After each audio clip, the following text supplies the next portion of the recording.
Hello and welcome to the preview of Arcomage Clone 1.alpha.12, the first released alpha version of the game, since the rewrite of the code at least. This game, as the name suggests, is a clone of Arcomage, a card game that you might have heard of if you have played Might and Magic VII for Blood and Honor, or Might and Magic VIII, Day of the Destroyer. Arcomage Clone was originally created by another programmer, Stick, but since he was kind enough to provide the source code of the program, as well as the permission to continue the development of the game, I took over the project and have taken the opportunity to improve the game. So there have been a lot of changes to the program since that time. Now, around a year ago, I released Arcomage Clone 0.3.2, but of course since then there have been a lot of changes. In fact, I have rewritten the whole code nearly from scratch, so at the moment there is only around 5% of the original coding left in the game. So anyway, the aim of Arcomage Clone is pretty straightforward. I am trying to create a game that is faithful to the original standalone Arcomage game by 3DO, but at the same time vastly expand it. I will talk more about how I'm trying to do that, and about the ways it has already been expanded a little bit later. Arcomage Clone is open source, cross-platform, and uses very few original resources, even though it's nearly identical to the original, well, because most of the graphics have been remade to be true to the original, but of much higher quality. Now, since I believe that not every viewer knows what kind of a game the original Arcomage is, I will go through a short tutorial telling what the game is actually about. So let's start a single-player game and check it out. Now, right now you see the main menu here. At this release, all the buttons don't really do anything. All of them function as the quit button, except for the start button, which starts a single-player player versus AI game. So let's start that. And this is the interface of the game. Pretty much that's all there is to it. The game itself is really straightforward, although at first the rules might sound a little overwhelming. You will see that it's easy to understand as soon as I give an actual gameplay example. But first, here are the rules of Arcomage. Your goal in this game is to either destroy the enemy tower, usually by playing green cards that cause damage to the enemy, well, such as these two, or build your own tower to a specified height, usually by playing blue cards, such as this one that builds up your tower, or to get your resources up to a specified amount. You can do that by increasing your facilities, more about that a little bit later. Now, these amounts, the tower height, the resource amounts that you need to win the game, are configurable, and the default that I have chosen for Arcomage Clone is exactly the same to the rules found in Fortune's Folly Inn at Nyon from Might and Magic VII for Blood and Honor. And that is to say, you need to build your tower up to 200, or get all of your resources up to 500. Now, the only thing you do in this game is decide which card from your hand you want to play. This is your hand, and that is the enemy hand. Note that in this alpha version you can see the enemy hand, but in the later versions this will be disabled. Well, by default disabled. You will still be able to configure it in order to see them. The thing is that the AI does not really know about your cards, so you're not supposed to know about the AI's cards. But since I'm still testing the AI, it's worthwhile to have enemy cards shown so that you could see if the AI is functioning properly or not. Anyway,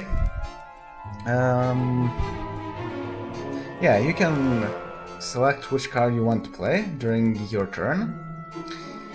And the amount of cards in hand is also configurable, and by default it is, as you can see, 6. I already mentioned that green cards are usually attack cards, and that blue cards are usually ones that build up your tower. Now red cards are cards that usually build up your wall. The wall does not do a whole lot by itself, but it protects the tower from direct damage, so it is always helpful to have your wall at a good height. You play your cards by simply clicking on them, and if you happen to not want to play any of your cards in your hand, you can right-click to discard a card and skip a turn. Of course, usually that's not something you want to do. Now, every card has a small number written next to it, like these ones. Is the price of the card. If you don't have enough resources, you cannot play a card, although you can still discard it. And these are your resource indicators. The top one shows you how many bricks you have, the middle one shows your gems, and the bottom one shows your recruits. The big numbers near them indicate facilities or resource generators. That's the amount of resources you'll get before every turn. The top number indicates quarry, the middle number indicates magic, and the lower number indicates dungeon. It's very important to have a high amount of facilities, or, well, you might not be able to play your cards. By default, the Fortune's Folly rules give each player only one facility of each type. That makes for an interesting early game, as both players struggle for facilities. Also, for example, as you can see, this card is faded out. It shows that the player does not have enough resources to play the card, and it costs more than 15 bricks. It costs 17. So you cannot play that. Well, the enemy cannot play that in this case. The exact effect of playing each card is explained in the card descriptions. There are often cards with conditions, none of which are actually here, but you'll see them as I play the game. So if there's a card with the conditions, you should make sure that the conditions are met before you play the card, or otherwise you might even harm yourself instead of the enemy. And yeah, there's pretty much all that there is to it. Let me give you a preview by playing a match. I know that this rule set is probably one of the lengthiest there is. So for a quick match, you might want to set the victory conditions to something easier achieved. For example, not a tower height of 200, but a tower height of 100. Or more resources and other things like that. So first of all, I probably want to increase my resource generators, but there is no way I can do that, so let's just play some cheap cards. It's always good to do. I really don't want to lose my bricks, so let's not play that card. Dwarves are the cheapest card that I can play, and the AI used shift to change our walls around, which is kind of unfortunate, but then also the AI does not really know how to use that card properly, well, to its maximum efficiency, I guess. But anyway, work overtime. 5 wall, you lose 6 gems, and cost of 2. So the combined cost is actually 8. Just kind of on par with everything else around, so I'll just use a tower gremlin to get some more. Oh man, thief. This early in the game it's a very powerful card, although later on in the game it loses its potential. Okay, forced labor, work time, shortage. I'm just building a wall here. Not much else I can do. Oh yeah, strip mine, that's awesome. You have to sacrifice a quarry to get a wall, and also to get gems. Since there is one difference between Arcomage Clone and the original Arcomage, in that in original Arcomage 3.0, you can go below 1. That is, the lowest amount of facilities you can have is 0.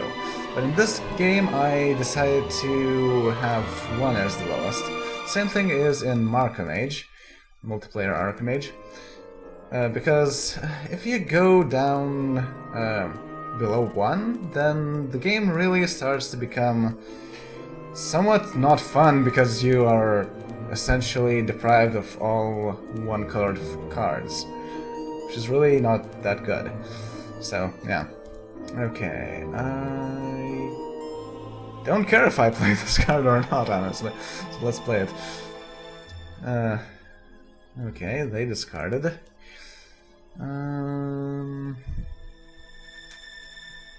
Yeah, let's discard work overtime. It's not going to help us a lot. Oh, wait, I have Motherload. That's a very important card. Yeah, let's play a Goblin Mob. Oh, I have a Fire Ruby. Yeah, sure, why not? Okay, he's got a parity. It's not a very smart thing to do. Although I guess it worked out for him in the end. I don't care about Berserker, it's kind of a dangerous card to play. Oh man, Particulous, I definitely want to use that, so I will discard Forced Labor. He's playing a big wall. I'll play a Ruby! And yeah, why not Goblin Archers? Ah, excellent! Now I can play Particulous to get some more dungeon. Awesome. If you're new to this, the game might seem to be a little bit too fast, as I am showing here. But, well, that's basically because I already know about what most of the cards do by just looking at their pictures. Like, this card is awesome. And I'm not sure if you can see the unavailable cards all that well. The amount of translucency that unavailable cards have is configurable, so you can change that in case it's not comfortable for you in the game itself. Okay, I want to have Barracks, I want to play that, and I want to play that. Yeah, I'll discard some of my wall cards. Oh man, he has a lot of magic. It's never a good thing. His designs. Yeah, I'll discard it. Okay, now I have lots of things to use. Now, Barracks is a pretty nice card in that if your dungeon is lower than enemy dungeon, you get some more dungeon. But since it's not the case, well, it's not that useful. Sheesh, I don't want to use anything that can use my gems, because I don't have enough magic to afford that. Okay, play Big Wall. Foundations is not worth it. Oh yeah, Elven Scout is an awesome card, but not in this case. There are better options. Okay, Quartz. Secret Room. Wow, I'm on a roll here. Sure, I'll use a Vampire to lower their dungeon. And I'll use Collapse to lower their quarry. Now they have 6 magic. That's kind of overkill. However, since they don't have other resources, it's not that much threatening. And I still don't want to use that Elven Scout.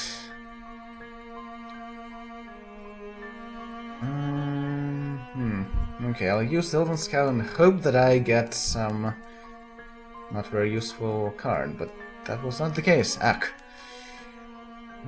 Well then, Rabbit Sheep it is. Let's use Nork. Elven Archers, very useful, but I cannot play anything. Oh, now Barracks could be very useful, and yeah, I can discard Harmonic Ore, even though that's kind of a loss. They have a lot of dungeon out of a sun. That's strange, but okay. And now I got through his walls, so he builds up more wall immediately. Wonderful. But that's strategy.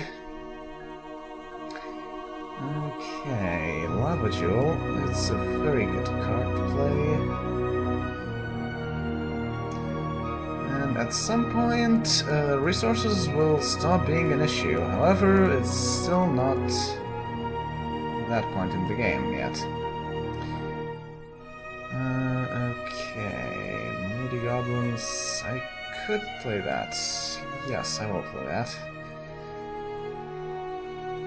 And the enemy retaliates by a slasher.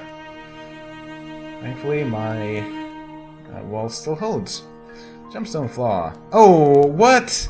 I don't notice that empathy gem, but guess I didn't lose all that much by not playing it. Ooh, a dragon. I can play that. Though I could also play Great Wall.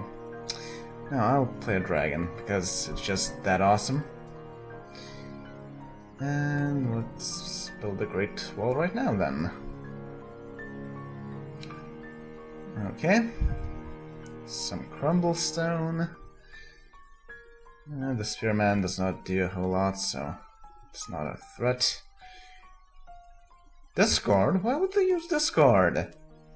It's not a very useful card. And wow, they have lots of quarry cards. Oh, but I have Rock Stompers. Take that!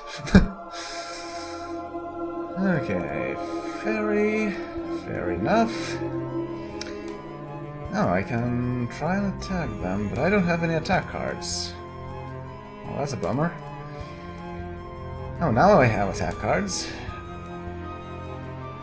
Not very useful attack cards, but attack cards nonetheless. And they are using a lot of cards that give you a second turn.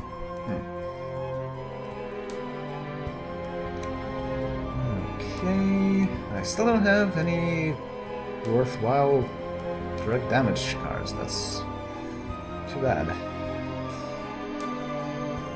And they have lots and lots of good tower building cards, which make it a little bit difficult to manage the situation. No, Rock Launcher, very useful card. Very powerful. Oh, and take that, Quarry! Oh! See, the AI used the fact that I lowered their quarry in order to lower my quarry. That's kind of strategic, I guess. Play Harmonic Ore. Play a Fairy from the Terran. And Ruby. Well then. Wow, I have lots of recruits. I should probably use my green cards, because that's what uses recruits. Wow, I'm very low on magic. That's strange. Okay, anyway, let's build more wall. Okay, now I'm out of quarry. That's brilliant. Definitely not using Quarry's help then. I might use innovations. But not right now. Let's see how it goes first. Okay, the damage card. Very useful. Oh, they use foundations. Aha! -1 quarry. Excellent. It's a good thing I didn't use those innovations. Crumblestone. Some quartz. Oh, they have a crystal matrix. That can be a little bit dangerous, but not a whole lot. They already have a lot of magic. Don't really need any more at this point. And yes, I can play Apprentice. Oh, finally, some more magic. About time. Wow, Dragon's Heart. Basically, after a Dragon's Heart, you have to have a lot of attack cards in order to bring their wall down. It's kind of difficult to do that because there aren't all that many good attack cards, actually. Yeah, I don't want to use Quarry's help. Let's use Moody Goblins, I guess. Oh, Forced Labor. That's usually not a good thing to use, but at this point I might as well do that. I still don't want to use Quarry's help. That's kind of a tricky situation, actually, because there is no real good card that I could use. But yeah, I guess I can use Foundations, even though it's not very optimal. And then use Quarry's Help, because it's nearly free to use at this point. Then... yeah, let's use Dwarves. As they get more magic. Ruby... Quartz... Oh, really? I want that new equipment. Well, playing innovations is not an optimal thing to do, because that would also increase their quarry, and that could lead to them winning by resource victory. But that will also shorten the gap between us, so I guess I'll play that anyway. Okay, Warlord, pretty good card. Phase Jewel. Alright. New equipment now. And Fire Ruby. Pegasus Lancer, extremely good card. It goes right through the enemy wall. Alright, I have Shift now.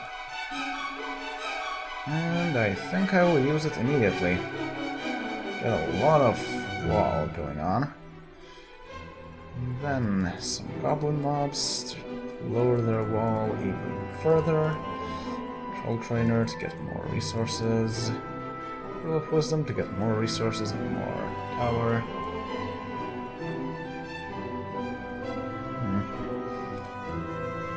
Okay, Rock Launcher takes care of their wall. And a dragon! Excellent! And that puts a good dent on their tower right there. Ogre, also a pretty decent attack card. Oh, I put up a great wall. Wall cards are actually quite common in Arcomage. That's an interesting phenomenon. Okay, Slasher to get their wall further down, and Moody Goblins to get rid of that. Alright, Spizzer, that's exactly what I wanted. It's a good attack card if the enemy doesn't have any walls. And Elven Archers also very useful if you have more walls than the enemy. Okay, I think I'm close to a victory by tower, so that is exactly what I will try to achieve here. I don't have a lot of resources, so resource victory is probably out of the question right now. They got more quarry, but I got more quarry too! Oh, and I got copying the tech. That's fortunate and unfortunate at the same time. Okay, more wall, because I don't have much else to do. Little snakes, not a very powerful card, but it does what it can. Lodestone is an interesting card in that it's cursed. I'm right-clicking and nothing happens. You can only play it. It's kind of a cursed card, in that you must play it, but it's not that bad. It would be an interesting concept if you had more cursed cards, and as I will explain a little bit later, you can in this game. So that's something to look forward to, I guess.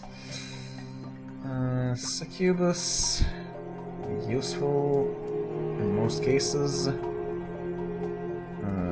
Wow, I have no more wall. So let's forced labor this. Copying the attack will give me one more bricks. Troll trainer, or rather.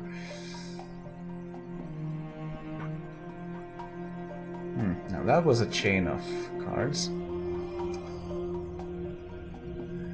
Yes, so as you can see, this rule set is in fact quite a long one, and things can change quite rapidly, and it kind of depends on luck, I guess. Wow, I have 3 earthquakes, and I really don't want to use any of them, so that's something. Also, I have no use for floodwater, it would just hurt me, so discard an earthquake, I guess. Okay, lightning shard, sort of useful.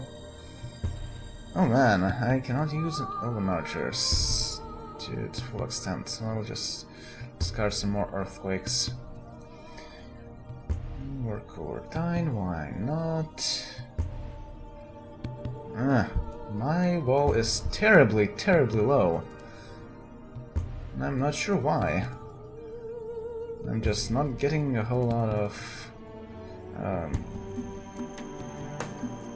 wall building cards for some strange reason. Okay, I'll use the elven archers because I don't expect to have higher wall than the enemy has anytime soon.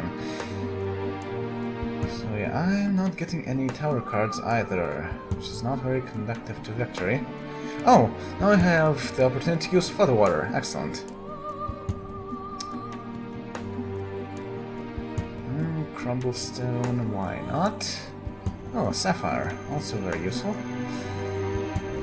Only 15 more tower to go.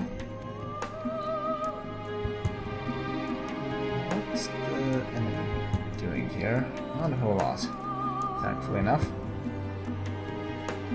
Okay, rock garden. Oh, a unicorn. Unfortunately, I will not get its full effect anytime soon.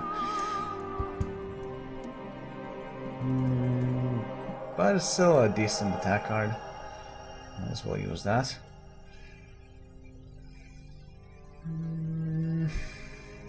I can strip mine to get some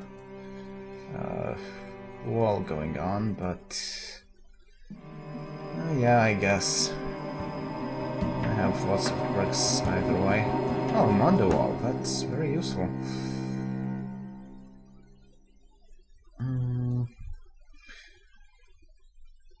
But yeah, that's pretty much how the game goes. Like I said, probably setting a lower goal for winning is probably a good idea if you don't want to have long games like that.